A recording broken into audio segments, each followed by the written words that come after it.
अपने बच्चों को पढ़ाने के लिए बाहर से आते थे। जब हम स्कूल कॉलेज में पढ़ते थे तो जयपुर का कितना बड़ा क्रेज था, हमारी यूनिवर्सिटी का कितना क्रेज था, हमारे स्कूल का कितना था, अजमेर का मेयो जो वर्ल्ड से बच्चे पढ़ने के लिए आते थे। दुर्भाग्य से राजस्थान में लोग बच्चों को पढ़ाने नहीं भेजते क्योंकि अपराधियों का गढ़ बन गया, गैंगवार का गढ़ बन गया। किस तरह राजनेता संरक्षण दे रहे हैं अपराधियों को। आप देखिए माफिया को किसने पनपाया, राजनेताओं ने। और ये कब से शुरू हुआ? 1998 से अशोक गहलोत आए, फिर वसुंधरा आई, फिर गहलोत आए, फिर वसुंधरा आई, फिर गहलोत आए और लगातार चलता रहा। और अशोक गहलोत ने खुद ही स्वीकार किया कि उनकी जब सरकार गिर रही थी नेता बच जाते हैं, करोड़ों अरबों खरबों कमाए। एंटी करप्शन ब्यूरो बना रखा आपने। कितने अधिकारी पकड़े गए? आवेदन स्वीकृति नहीं दे रहे हो आप, कलेक्टर एसपी को फील्ड पोस्टिंग दे रहे हो। कैसे ठीक हो सकता है? एक व्यक्ति अगर ट्रैप होता है और फिर किसी जिले में जाकर कलेक्टर एसपी लिखता है, वो कैसे ठीक हो गया है? किसने क्या दिया?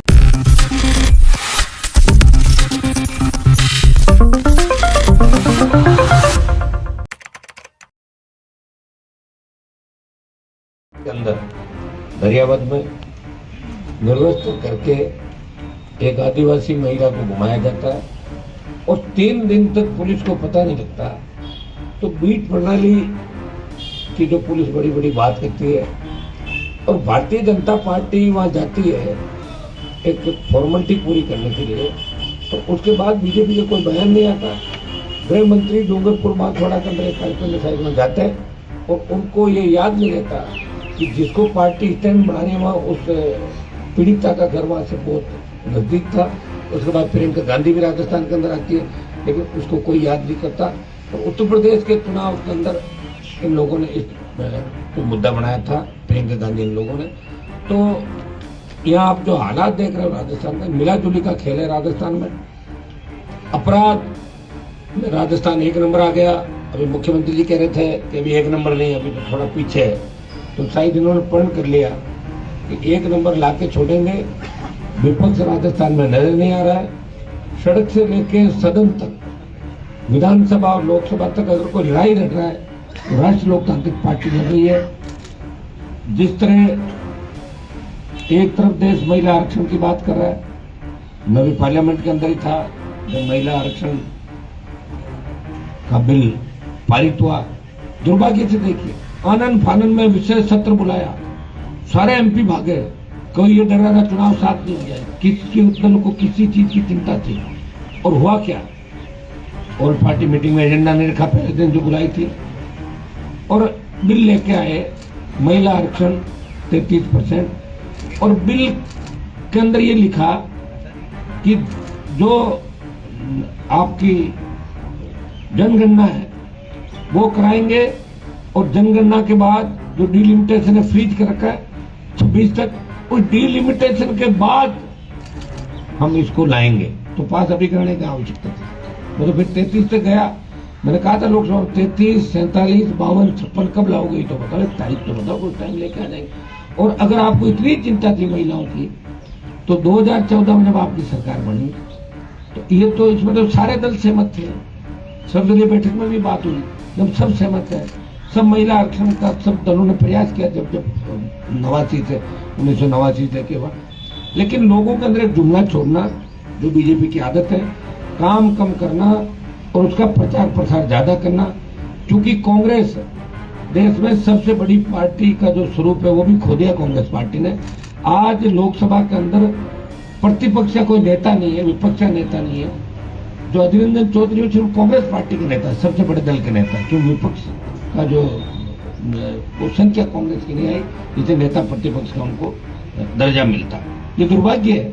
और ये स्थिति हो गई कांग्रेस पार्टी की कि उन्हें INDA बनाना पड़ा।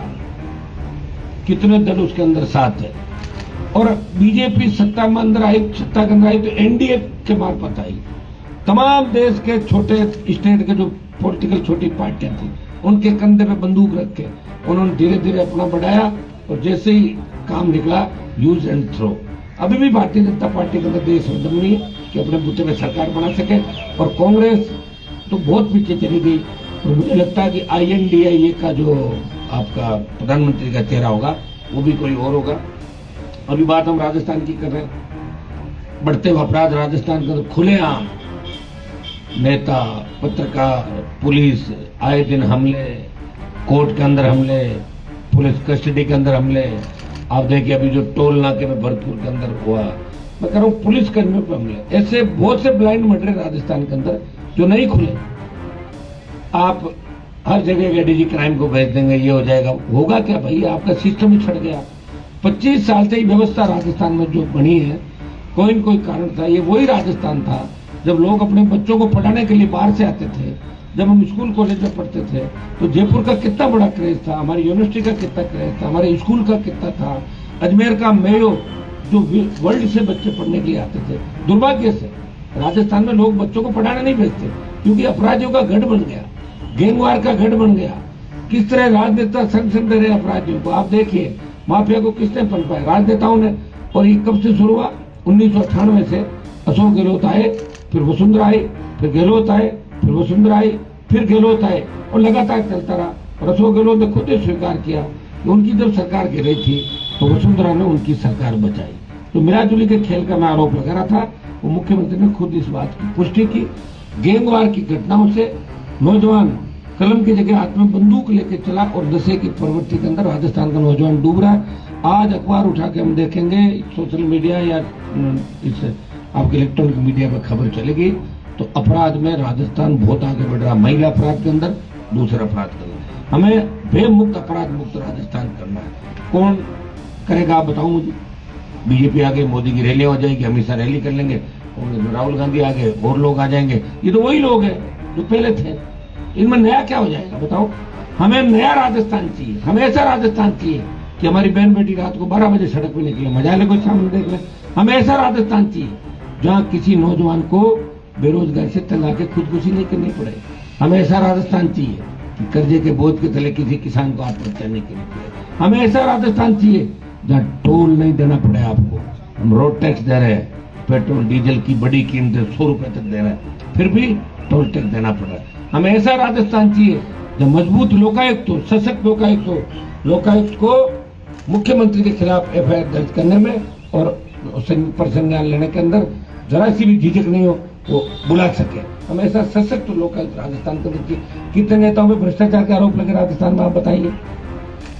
लास्ट में क्या होता है? मुख्यमंत्री जाके पैर पकड़ लेते हैं, दिल्ली से फोन आ जाता है, नेता बच जाते हैं, करोड़ों अरबों खरबों कमाए। एंटी करप्शन ब्यूरो बना रखा है आपने। कितने अधिकारी पकड़े गए? आवेदन स्वीकृति नहीं दे रहे हो आप, कलेक्टर एसपी को फील्ड पोस्टिंग दे रहे हो। कैसे ठीक हो सकता है?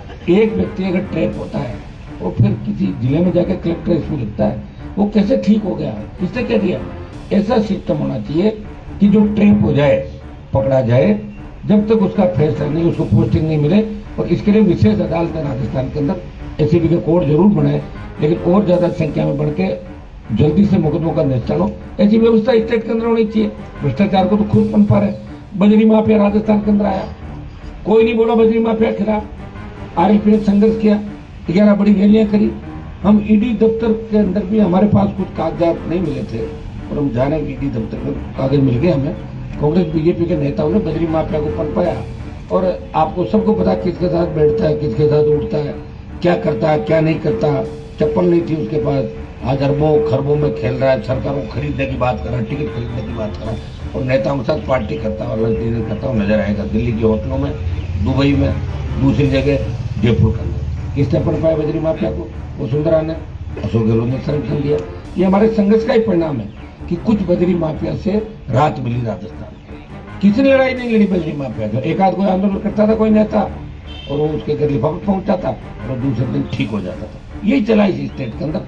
हमें इसको ठीक करना है, चाहे बजरी माफिया हो, चाहे भू माफिया हो, पर्यटन माफिया हो।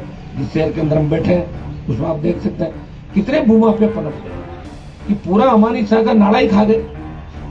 क्या हुआ बताओ मुझे? मैं मेरा कह सकता हूँ, मैं अगर सरकार के नजदीक रहा, ये सारे माफिया जेलों के अंदर होंगे। आज किसान की जो दुर्दशा है, फसल बीमा, आप देखिए इस बार बेमौसम बरसात हो रही है, अभी बारिश हो रही है। ये बारिश अगर 1 महीने पहले होती तो बहुत बम्पर पैदावार राजस्थान के अंदर होती। प्रीमियम काट लेते हैं फसल बीमा कंपनियां, उसके बाद मिलती नहीं। प्रयास करते हैं, कौन था क्या था, कंपनी कर्मचारी छोड़ देती है जिला मुख्यालय पे, उसका नंबर कभी हो पाता, पकड़ के लाते हो, कहते हम क्या करें, दिल्ली चले गए, बाहर चले गए। ये बड़ी मोटी रकम। यहाँ मुख्यमंत्री, बड़े जो मंत्री होते हैं, यहाँ तक इनकी पहुंच होती है और दिल्ली तक पहुंच होती है, तो इनका कुछ नहीं बिगाड़ सकते। जनता की गाड़ी कमाई लेके चले जाते हैं और जनता वेट करती रहती है। आज किसानों पे देश में कितना बड़ा कर्ज है। हाँ, कांग्रेस ने कहा किसानों का कर्जा माफ करेंगे, सही बात है, कांग्रेस को कर्जा माफ करना चाहिए, लेकिन देश के किसान का कर्जा भारतीय जनता पार्टी माफ करे मिलके। और स्टेट गवर्नमेंट जाके वो बैठ के एक पूरा बैठ के इसका मसौदा तैयार हो कि एक बार देश के किसान को बचाने के लिए उसका कर्जा माफ करना चाहिए, क्योंकि धन्ना सेठों के 3 लाख करोड़ से ज्यादा के कर्जे पिछले सालों के अंदर कांग्रेस और भारतीय जनता पार्टी की जो गठबंधन की सरकारें थी, इन्होंने पिछले सालों के अंदर देश के अंदर उद्योगपतियों के कर्जे माफ किए। तो किसान का कर्जा माफ होना चाहिए। जिन मुद्दों को लेकर राष्ट्रीय लोकतांत्रिक पार्टी हमेशा लड़ाई लड़ रही है। आज ओबीसी आरक्षण की बात करूं,